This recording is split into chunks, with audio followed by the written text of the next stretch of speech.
Boa noite, boa noite, boa noite, boa tarde, bom dia. Não sei que momento do dia que você estará vendo, porque esta aula de hoje está sendo gravada.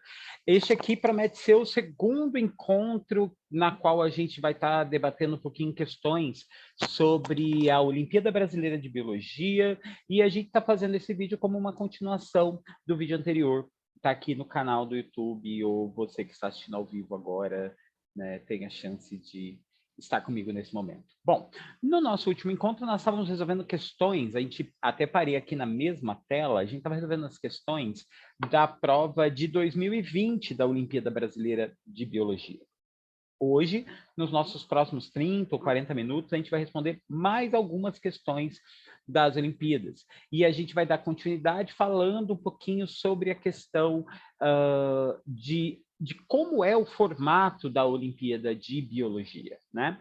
Bom, as questões na prova são sempre 30 questões, como eu já tinha falado no vídeo anterior, questões de múltipla escolha, de A a E, e todas as questões sempre têm como base um apoio, né? Um texto de apoio que serve como referência.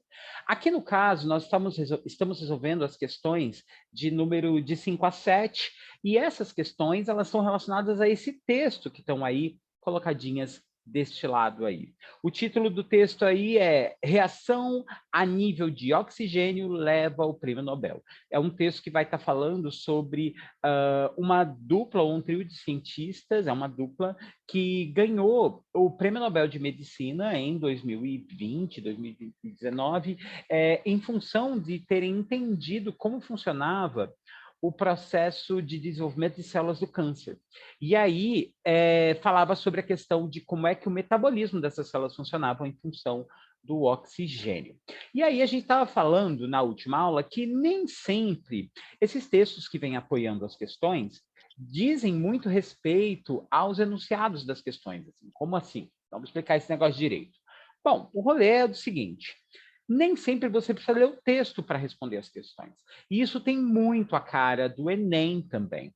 Quem veio aqui para assistir o vídeo para aprender a resolver um pouquinho as questões, uma das coisas que eu sempre ensino para os meus alunos é que cada prova tem uma cara as questões. E no caso da prova do Enem e a prova das Olimpíadas de Biologia, elas têm como base, elas têm como estrutura base o jeito de resolver que funciona da seguinte forma. Ele dá esse texto de inspiração, mas a pergunta mesmo nem sempre está diretamente relacionada ao texto. O texto realmente está ali mais mesmo para encher linguiça. Então, como que se responde uma questão como essa? Primeiro, vai na comanda da questão. Vai entender o que a pergunta realmente pede. E aqui está assim, ó. A questão número 6, já que a 5 a gente já tinha respondido da última vez. Está lá. 6.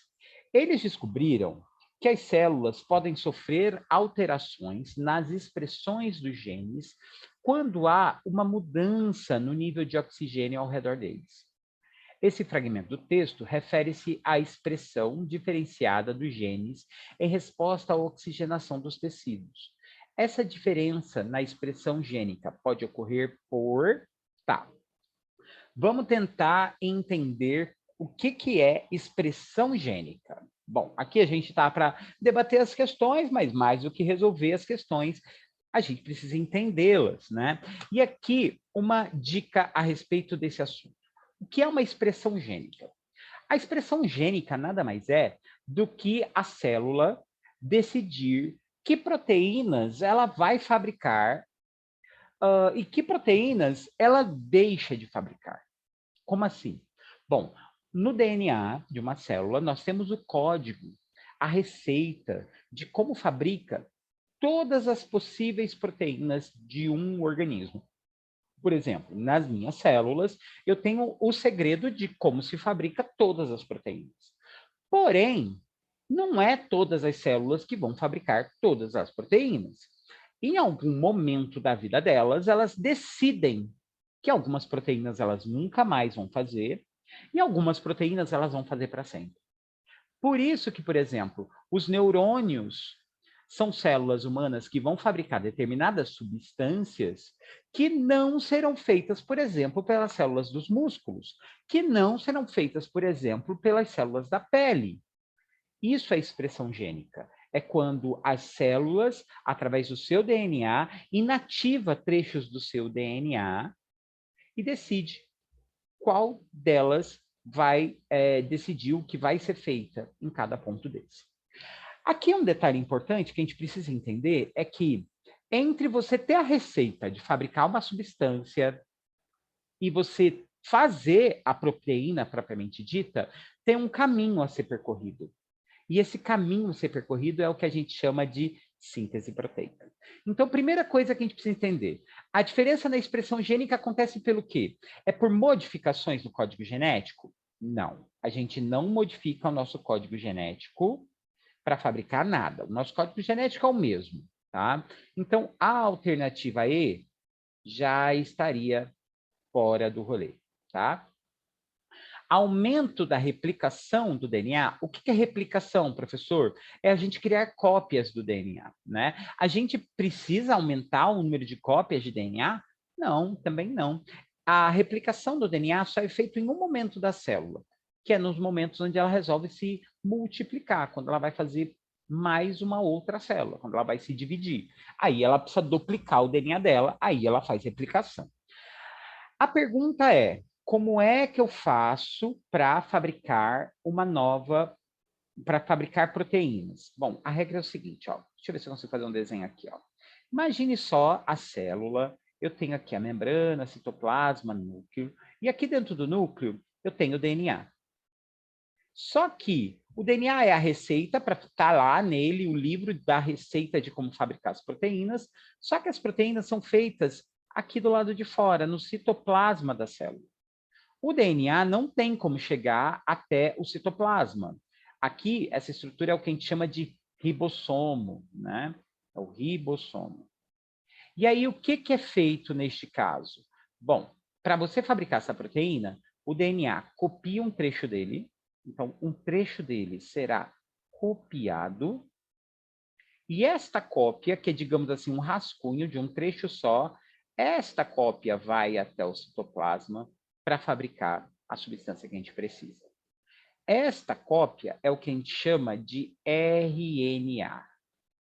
Então, o RNA é um código genético que não armazena a informação propriamente dita. Ela serve apenas de carregamento, né? E como ela é uma mensagem que está sendo enviada do núcleo até os ribossomos, então a gente diz que esse trechinho de DNA aqui é um RNA mensageiro. E aí ele chega lá no ribossomo, que também é feito de RNA, ele é feito de RNA do tipo ribossômico, RNA-R, e aí o RNA-R possibilita a criação de novas cópias de proteína.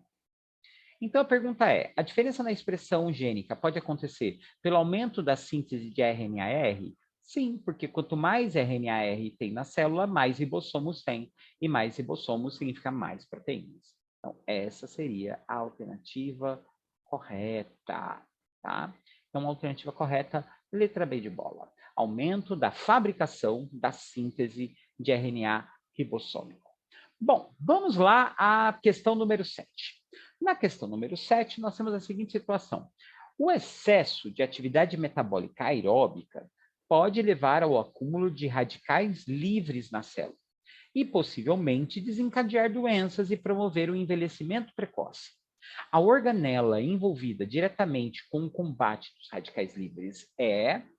Tá, vamos lá. Aqui, de novo, nós estamos falando de célula, de algo microscópico, e aqui a gente precisa entender que a gente tem na cabeça que as células sempre fabricam coisas boas, né? Isso não é verdade. Durante o processo de existência da célula, a célula vai fabricar um monte de substâncias. Ela está fazendo reações químicas inúmeras. E no meio desse rolê, ela pode fabricar substâncias tóxicas. E quando ela fabrica substâncias tóxicas, ela precisa dar um jeito de se livrar dessa substância tóxica que ela mesma fez. É aquela ideia assim, se eu comparar uma célula a uma casa, toda a produção de esgotos que a casa produz deveria ser jogado fora, certo? Bom, a célula fará isso também. Agora, como que ela vai se livrar dessas substâncias tóxicas? Ela tem dois caminhos possíveis. Ela tem um encanamento interno, um sistema de tubulações, a qual ela pode recolher esses componentes tóxicos e pôr para fora da célula, que é o chamado retículo endoplasmático liso, ou ela pode pegar essa substância tóxica e neutralizar essa substância tóxica para que ela se transforme numa substância inerte, uma substância que não vai fazer mal para ninguém. E é aqui que a gente vai encontrar a alternativa possível. Por quê? Aqui eu não tenho nenhuma alternativa que se refira ao retículo endoplasmático liso. Então, a gente tem que procurar uma alternativa que se refira, então, a uma célula, uma estrutura da célula que fabrica uma substância que neutraliza a outra. Bom, vamos entender para que servem as organelas que estão entre as alternativas. Bom, a membrana plasmática, com certeza não é, porque o papel da membrana plasmática é basicamente embalar a célula, né? Então ela é uma pele protetora e ela também controla tudo que entra e sai da célula. Então ela está mais a ver com a entrada de água, saída de água, entrada de oxigênio, saída de oxigênio. Na célula animal, ela pode pôr comida para dentro e tudo mais, tudo pela membrana. Mas não diz respeito à membrana ela cuidar dessa questão de eliminar componentes tóxicos, como ele citou aqui os radicais livres. O complexo de Golgi, ou complexo golgiense, ou ainda, em algumas questões, pode aparecer com o nome de aparelho golgiense, ele corresponde a uma organela que é tipo a dispensa da célula. Como assim? É um lugar de estoque, é um lugar onde a célula guarda substâncias que são importantes para ela. No nosso caso, os radicais livres não são, né? A gente estava falando até agora há pouco que os radicais livres são substâncias tóxicas e que a gente tem expectativa de jogá-las fora, né? Então, tipo, não pode ser, no nosso caso aqui, os radicais livres não são substâncias para serem guardadas. Beleza. Centrossomo. O que é um centrossomo? Centrossomo é uma organela que geralmente aparece em dupla na célula, em formatinho de barril. Ele pode aparecer com outro nome, ele pode aparecer com um nomezinho de centríolo, e o papel dele, basicamente, é organizar a célula para divisão celular. Ele sempre aparece com um desenho assim, ó, como se fosse dois barrilzinhos, um de ladinho com o outro, e aí no momento que a célula vai se dividir é que ele começa a trabalhar. Então ele não tem a ver com limpeza de radicais livres. Os lisossomos, por sua vez, é uma organela relacionada com a digestão, com o processo da célula conseguir se alimentar. E aí a única coisa que sobrou é os peroxissomos. E aqui, para falar de peroxissomos, olha que coisa, né? É muito raro cair questões de vestibular perguntando sobre esse cara aqui, mas é um tipo de organela que a gente precisa falar um pouquinho. Bom, primeiro vamos entender a origem desse nome? Essa terminação somo, que apareceu ali, né? Lisossomo, centrossomo, peroxissomo, agora há pouco a gente falou dos ribossomos. Toda vez que a gente se refere a alguma coisa que é somo, a gente está se referindo a alguma coisa que é muito pequena, tá? Fagossomo, ribossomo, cromossomo, todos esses somos da vida se refere a alguma coisa que é muito microscópica. Peróxi se refere a uma substância. Ele se refere a uma substância lá da química que a gente conhece aqui popularmente pelo nome de água oxigenada, que é o H2O2. Esse é o peróxido de hidrogênio.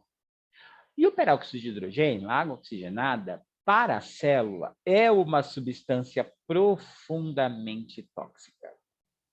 Ele é uma substância ruim, é uma substância instável. Aliás, a gente usa água oxigenada, por exemplo, no nosso dia a dia para matar bactérias, né? Ele serve como um sanitizante, né? Uma substância de limpeza. A água oxigenada é usada para limpeza de curativos e tal, né? Então, ele tem esse poder de matar a célula.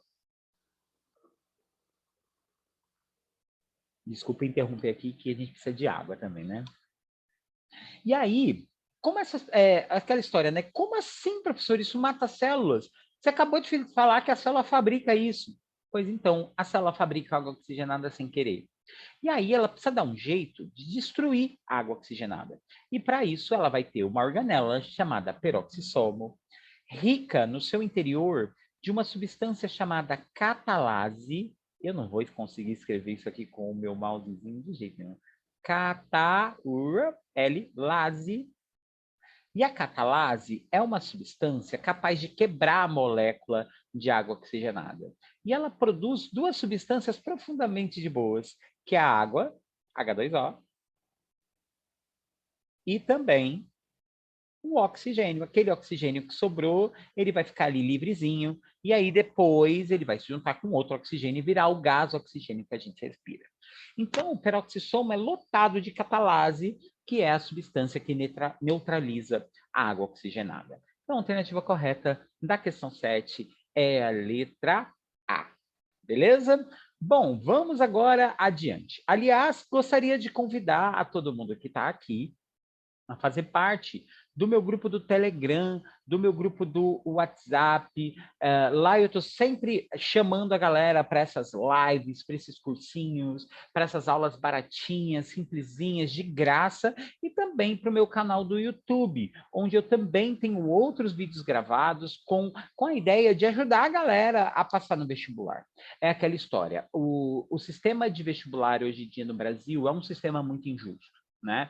Ele acaba privilegiando a galera que tem dinheiro, que é uma galera que pode pagar os melhores cursinhos, que é a galera que realmente vai ter condições de se dedicar muito mais tempo, e a galera da escola pública, a galera que não pode pagar por um ensino privado, acaba se dando mal, porque a concorrência fica desigual.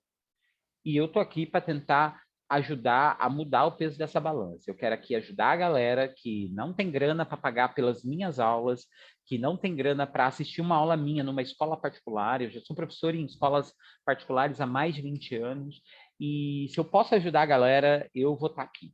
Então, meus queridos, o sistema do meu YouTube, meu canal no YouTube, que chama CG e uma Câmera, o meu Instagram, que é o @carlosgbfilho, e aqui os canais, tanto o meu canal no WhatsApp quanto no meu Telegram, tá lá todos os dias para trazer alguma novidade e para te estimular a estudar e garantir que um dia você vai conseguir passar. Eu consegui. Eu fui aluno de escola pública a minha vida inteira e graças ao meu esforço e, claro, a ajuda de gente que se dedicou em me ajudar a seus degraus para que eu pudesse subir, e hoje aqui eu estou formado aí já há quase 30 anos. Então, meus queridos, eu quero muito poder ajudar todo mundo que está aqui assistindo esse vídeo, assistindo essa aula ao vivo ou gravada. Eu quero muito que vocês possam usar isso aqui como ferramenta de ajuda para vocês. Bom, mas vamos lá, vamos continuar, porque hoje a gente não está aqui para enrolar. Vamos resolver aqui mais algumas questões. Eu estou resolvendo as questões da Olimpíada Brasileira de Biologia, que aconteceu aqui a prova de 2020. Essa semana ainda, no decorrer dessa próxima semana, virão outros vídeos como esse, também nesse esquema igual foi o de hoje, muito sem anúncios, sem avisar muito. A galera entra, assiste a aula o quanto quiser, se quiser ir embora também, tudo bem. A ideia é que isso aqui seja leve e isso vai ficar disponível lá no YouTube. Tá? E isso aqui eu fiz mais mesmo para estimular a galera, porque a prova da Olimpíada é uma prova relativamente tranquila. Então, dá para a gente estudar numa boa e conseguir bem. E sem falar que essa prova ela é cheia de atualidades. Então, é um jeito de você estudar biologia com assuntos no momento, que podem ser muito interessantes para os vestibulares. Bom, como eu estava dizendo, as questões vêm sempre acompanhadas de um texto de apoio. E aqui, da questão 8 até a questão 10 dessa prova de 2020, nós tínhamos aqui um textinho falando sobre aquela mancha de óleo que surgiu no litoral brasileiro lá no começo de 2019, se eu não estou enganado, e que fez, assim, criou um monte de polêmica sobre da onde ele veio. E as questões bem a respeito disso, tá? O texto está aí, se você depois quiser ler, eu vou deixar a prova disponível também lá no meu canal do Telegram, dá para baixar ela e todo o gabarito e todas as outras questões do próprio site da Olimpíada Brasileira de Biologia, é só jogar lá no Google que ele vai aparecer e você não vai ter muita dificuldade para achar as questões e resolvê-las. Vamos direto para a pergunta. Tá lá. Questão número 8. Manchas contínuas de óleo na água promovem um impacto ambiental denominado maré negra. Uma consequência importante desse desequilíbrio é: letra A, o aumento da temperatura da água. Letra B, O aumento da fixação de nitrogênio por cianobactérias. Letra C, diminuição da taxa de fotossíntese pelo fitoplâncton.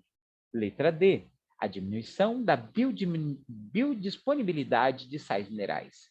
E letra E, diminuição da ressurgência de águas profundas. Bom, essa questão é relativamente simples, tá? E eu quero que vocês entendam por que ela é uma questão fácil. Bom, imagine comigo aqui, ó. Eu tenho aqui vamos imaginar aqui a água de uma piscina, não estou pensando nem no mar. E aí, eu derramo sem querer nessa piscina óleo.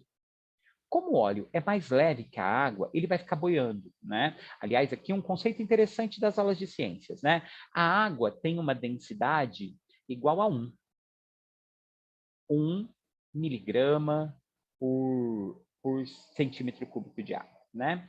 Qualquer coisa que tiver uma densidade maior que 1 vai afundar.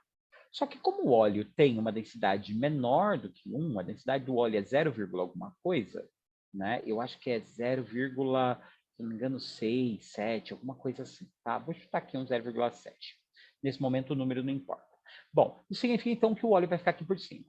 Como o óleo do petróleo, né, essa mancha de óleo, ela tem uma coloração escura, ela não vai deixar a luz do sol atravessar a água.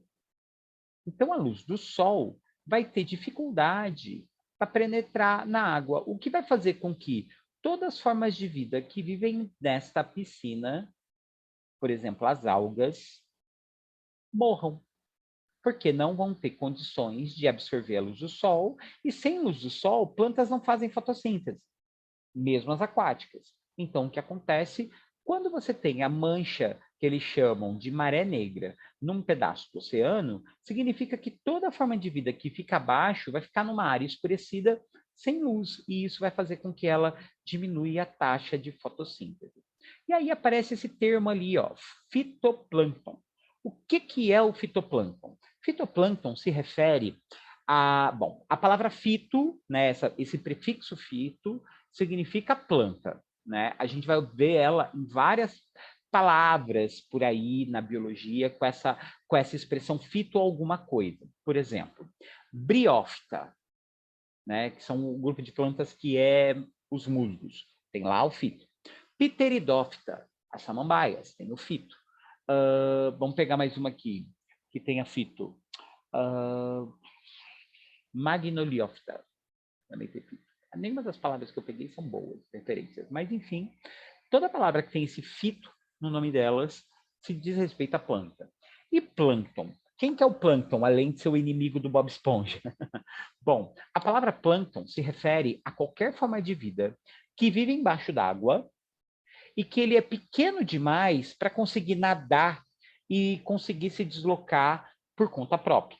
Embaixo d'água, a gente pode encontrar no mar ou num rio diversas formas de vida e elas vão estar basicamente ou presas no fundo ou se arrastando pelo fundo, e aí nesse caso a gente chama elas de formas bentônicas, é a faixa de vida que a gente chama de bentos. Nós temos os seres que conseguem nadar por conta própria, né, como peixes, né, que são animais que têm, né, tubarões, baleias, né, que são animais que conseguem, né, ter um deslocamento e ir na direção que quiser. E nesse caso a gente chama eles de nécton, né, são as formas de vidas nectônicas. E aquelas que são pequenas demais, que não conseguem controlar o próprio nado, que acabam sendo arrastadas pelas correntes marítimas, a gente chama elas de plâncton. Então, as formas planctônicas são aquelas que são pequenas demais para se controlar. E dentro do plâncton, a gente divide elas em duas categorias. Aqueles que são algas são o fitoplâncton.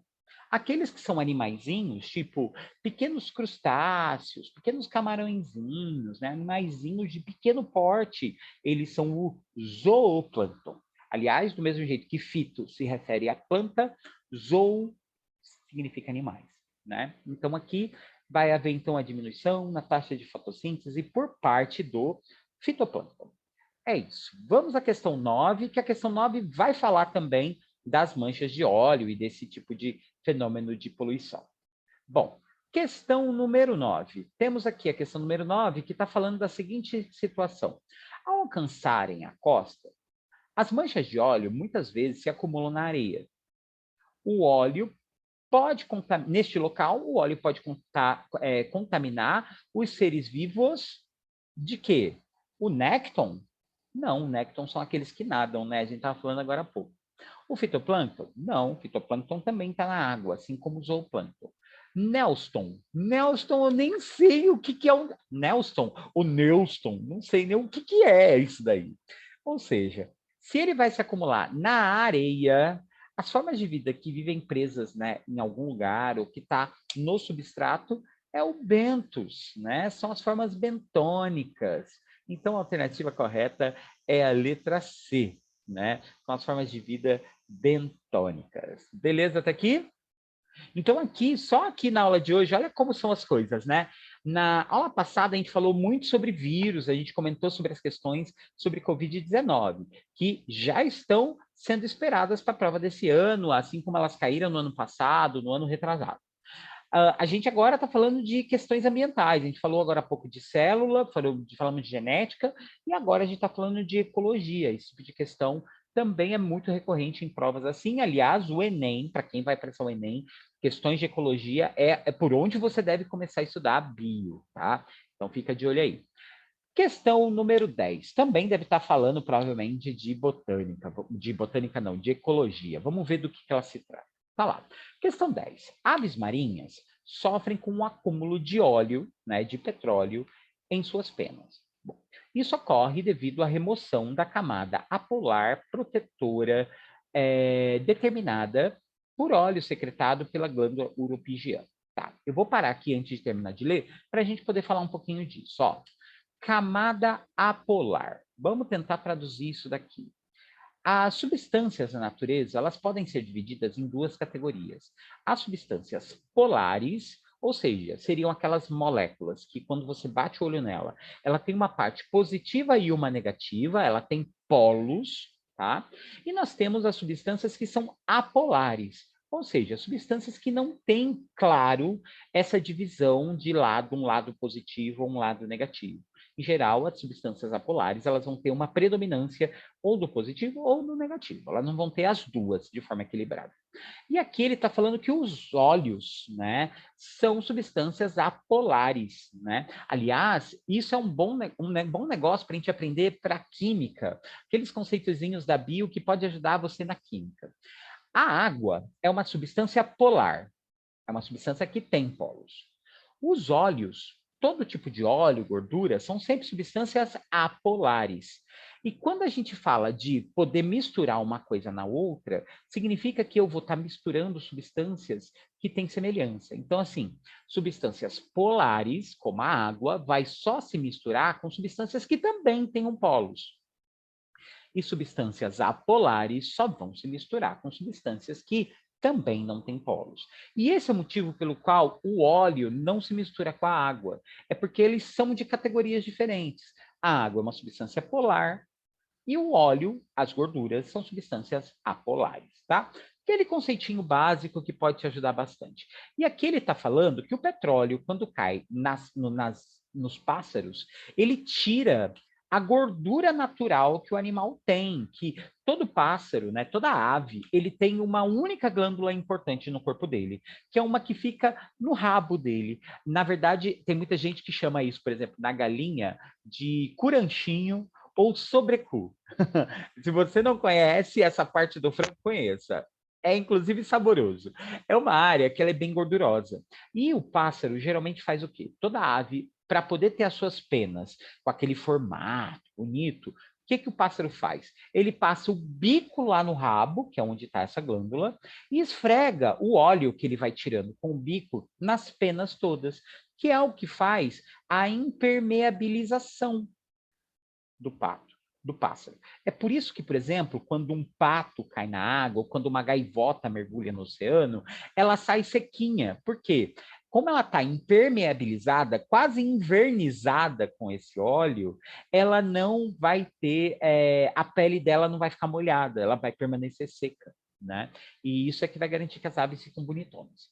E aqui a pergunta é, né? A impermeabilização das superfícies corpóreas, como a que ocorre nas aves, É bastante comum na natureza, realmente, né? As aves fazem isso, mas tem outros seres vivos que também impermeabilizam o próprio corpo, né?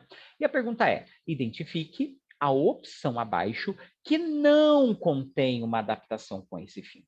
Então, eu estou procurando aqui uma alternativa de uma substância que exista na pele do bicho e que não tenha o papel de impermeabilizá-los. Vamos ver aqui qual alternativa é? Bom, vamos lá. A quitina nos artrópodes. Bom, artrópodes são todos animaizinhos invertebrados que têm patinhas articuladas, tipo barata, camarão, aranha, besouros e tal. Todos eles têm carapaça, e essa carapaça é feita de quitina. E a quitina, sim, tem o papel de impermeabilizar o bichinho. Então, essa já está fora, porque eu estou procurando uma alternativa que não tenha o papel, tá? A queratina nos vertebrados. De novo, a nossa pele, daí você fala assim, mas professor, eu consigo transpirar pela pele, então isso não me impermeabiliza. Aí que tá. Se você não tivesse queratina na sua pele, você ia transpirar muito mais.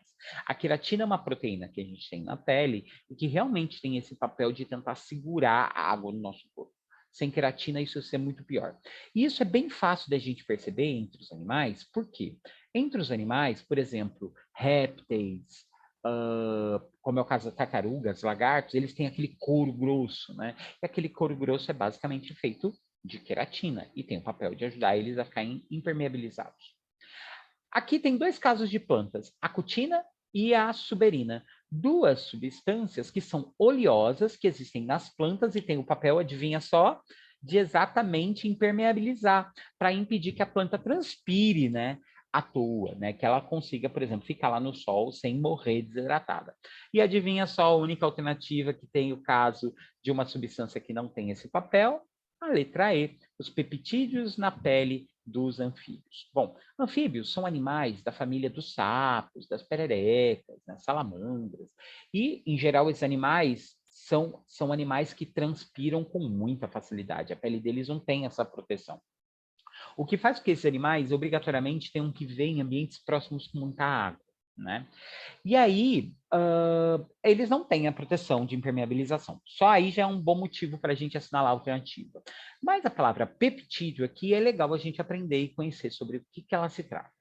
Peptídeos são proteínas, ou melhor, são pedaços de proteínas. E no caso dos peptídeos nas peles dos anfíbios, em geral, tem um papel tóxico. Como assim? Esses animais eliminam pela pele substâncias que podem ter um papel venenoso ou um papel de afastar possíveis predadores. Sabe aqueles sapos coloridos que a gente procura na internet e acha aquelas pererequinhas amarelas, verdes, azuis? Bom, essa característica desses animais poderem ser tão coloridos e não terem que se preocupar com camuflagem, a gente chama isso de aposematismo. Tá? E ela é uma característica que avisa assim, olha, eu sou perigoso, não encosta não que eu posso te matar. E o que seria isso? Quando um animal desavisado morde um bichinho desse, ele libera através da sua pele, esses peptídeos, que na boca desse predador vai provocar uma intoxicação, ou em alguns casos até matam. Por exemplo, existem índios que usam esses peptídeos tirados das costas desses sapinhos para, por exemplo, envenenar flechas, para eles poderem caçar e etc. Então, os peptídeos têm esse papel na vida desses animais. Tá? Então, a alternativa correta, letra E. Né? Uma questãozinha curiosa. Bom, seguindo adiante. Ai, ai, lá vamos nós para mais um pouquinho de questões que provavelmente têm a ver com o meio ambiente. Aqui nós estamos falando de novo sobre um assunto que teve muito em voga nesses últimos tempos, que foi aquele famoso Dia do Fogo, né? Que houve aí em algumas vezes durante o ano 2019, 2020, que foram um período onde houve muitos incêndios em áreas florestais, tanto da Amazônia quanto do Pantanal. O texto aqui, depois se vocês tiverem um tempo, deem uma lida, ele está falando aqui sobre o incêndio da Amazônia que vinha acontecendo aí em agosto de 2019. É assim que começa o texto. Mas vamos às questões. Bom, tá lá. Questão número 11. Incêndios florestais na Amazônia indicam altas taxas de desmatamento, uma vez que a floresta primária apresenta baixo risco de propagação do fogo. Isso acontece devido à alta Olha só a pergunta, que curioso. Ele está falando aqui que esses incêndios florestais não são naturais, foram incêndios provocados. E ele pergunta por que que deve ter sido provocado. Aí ele fala aqui, é porque a floresta em si, ela tem baixíssimo risco de propagação do fogo. Então, tem que ter sido alguém que botou fogo lá. E a pergunta é, por que que a floresta em geral não pegaria fogo sozinha? Não dá para pegar combustão espontânea sozinha. A alternativa correta é a letra A. Não existe fogo onde existe umidade, né, gente? As florestas brasileiras são florestas que se encaixam na categoria de florestas tropicais. E todo ambiente tropical se caracteriza por ser muito chuvoso, ter alta incidência de umidade. As florestas brasileiras, como é o caso da Amazônia, por exemplo, o Pará, as pessoas conhecem aquela região e conseguem marcar encontro, porque chove todo dia, eles marcam os encontros assim, antes ou depois da chuva. Então, assim, chove todo dia nesses lugares. Aí a pergunta é: você conseguiria tacar fogo numa floresta molhada? A resposta é não, né? Então, a questão é que os incêndios que acontecem lá é provocado, sim, pelo homem. Por mais que nos doa ouvir falar algo assim, mas isso é a realidade, né? O desmatamento é provocado. E como a gente sabe também, como indicam as estatísticas, como indicam a, a apresentação aí de tudo que se fala a respeito, essa incidência de fogo acontece para desmatar, derrubar a floresta para abrir pasto, né? E isso é uma situação bem complicada. Bom, vamos então para a nossa última questão do dia. Sim, galera, eu tô indo para a última. Hoje a ideia da live era fazer aí esses meia hora, 40 minutos de live, resolvendo questões. E já aviso, hein? Segunda-feira vai ter uma outra dessa. Na segunda, provavelmente, o nosso encontro vai ser à tarde, tá? Quem for assistir a aula ao vivo. Quem está assistindo isso aqui pelo Instagram, ou melhor, pelo YouTube, é sinal que provavelmente pegou a aula gravada. E se pegou a aula gravada, aguarda que vai vir a parte 3. Essa aqui foi a parte 2. Vamos então seguir adiante aqui com a questão número 12. A diminuição da cobertura florestal pode trazer impactos econômicos severos. A elevada evapotranspiração amazônica está diretamente relacionada à produção de... Tá.